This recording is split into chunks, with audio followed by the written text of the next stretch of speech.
Yes, hello po mga katari natin dyan. Isang mapagpalang araw sa ating lahat at welcome back po dito sa ating YouTube channel. Ito po ang part 2 ng video natin kung saan tayo gumawa ng tare. Na ang brand na bakal na ginamit natin ay Daido Gold Metal. So sa mga hindi pa po nakapanood ng part 1 ng video na to, ay ilalagay ko po ang link sa description ng video na to sa baba. At sa mga baguhan pa lang po dito sa aming channel, ay huwag kalimutang mag-subscribe at i-click mo na rin ang notification bell para updated ka sa mga susunod na videos na i-upload po namin. So wala nang paligoy-ligoy pa mga katare, nilinis na agad natin yung part ng garol na pinaghinanga natin gamit itong cutting disc.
So dito po tapos na po natin kilayan yung 6 na tare.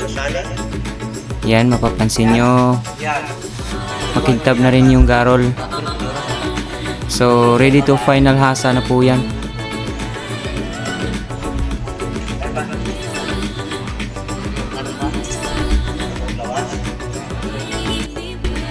So yan po, hanggang dito na lang muna tayo.